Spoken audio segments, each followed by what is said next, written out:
पशुपतिनाथ एक नाम, एक आस्था, एक रहस्य जो भगवान शिव से जुड़ा है।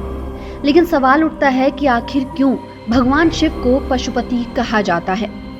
क्यों उन्हें पशुपतिनाथ के नाम से जाना जाता है? और इस नाम के पीछे छुपा है एक गहरा धार्मिक, दार्शनिक और आध्यात्मिक अर्थ जो शिव के स्वरूप को और भी व्यापक बनाता है। शिव को पशुपति कहा गया है जिसका शाब्दिक अर्थ होता है पशुओं के स्वामी। लेकिन यहाँ पशु शब्द केवल जानवरों के लिए प्रयुक्त नहीं हुआ है। वेदों और उपनिषदों में पशु का मतलब उस जीव से है जो सांसारिक बंधनों, वासनाओं, मोह, माया और अज्ञान में जकड़ा हुआ है। हर वो प्राणी जो जन्म मरण के चक्र में फंसा हुआ है, जो अपनी आत्मा को पहचान नहीं पाया है, वो पशु है। और जो उस जीव को इन बंधनों से मुक्त करता है, जो उसे मोक्ष की राह दिखाता है, वो पशुपतिनाथ है और वही भगवान शिव हैं। पौराणिक कथाओं में एक कथा प्रसिद्ध है। प्राचीन समय में त्रिपुरासुर नामक एक राक्षस ने 3 लोकों में आतंक मचा दिया था। देवता भी उससे डर गए थे। भगवान शिव ने पशुपति अस्त्र का प्रयोग करके उसे समाप्त किया। इस अस्त्र के माध्यम से शिव ने ये साबित कर दिया कि वे समस्त चराचर जगत के जड़ और चेतन सभी जीवों के स्वामी हैं। एक और कथा नेपाल के काठमांडू घाटी से जुड़ी है, जहां विश्व प्रसिद्ध पशुपतिनाथ मंदिर स्थित है। कहा जाता है कि एक बार भगवान शिव ने पार्वती के साथ हिमालय से यात्रा की और उन्हें ये स्थान इतना प्रिय लगा कि वे यहीं पर गोप रूप में छुप गए। देवताओं ने जब उन्हें ढूंढा तो उन्होंने गायों के बीच छिपे शिव को पहचान लिया। जब उन्होंने शिव से प्रकट होने की प्रार्थना की तो शिव एक स्वयंभू लिंग के रूप में प्रकट हुए और तभी से इस स्थान को पशुपतिनाथ कहा गया।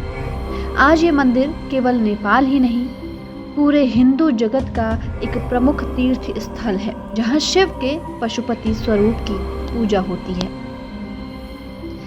शिव को पशुपति कहने का अर्थ केवल इतना ही नहीं है कि वे जानवरों के स्वामी हैं, बल्कि इसका अर्थ ये है कि शिव समस्त जीवों में व्याप्त चेतना के अधिपति हैं।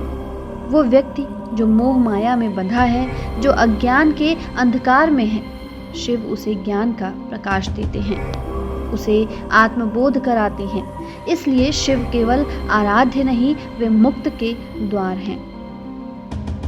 पशुपति होने के नाते शिव किसी भेदभाव को नहीं मानते, न वर्ण का, न जाति का, न धर्म का। उनके गुणों में भूत, प्रेत, राक्षस, आदिवासी और वनवासी सभी समान भाव से सम्मिलित हैं।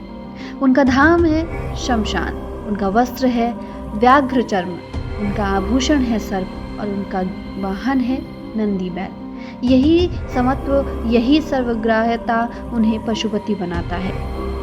हर जीव में नाथ हैं।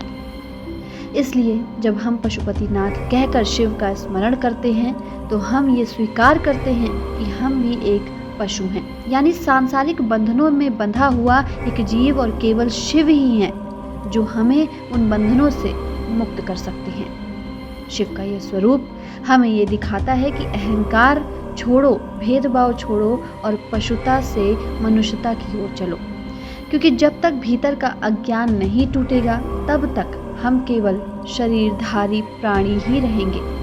लेकिन शिव की शरण में जाकर ज्ञान, त्याग और भक्ति के मार्ग पर चलकर हम पशु से जीवन मुक्त बन सकते हैं। यही शिव है, यही पशुपति है और यही हमारी मुक्ति के नाथ हैं। हर हर महादेव।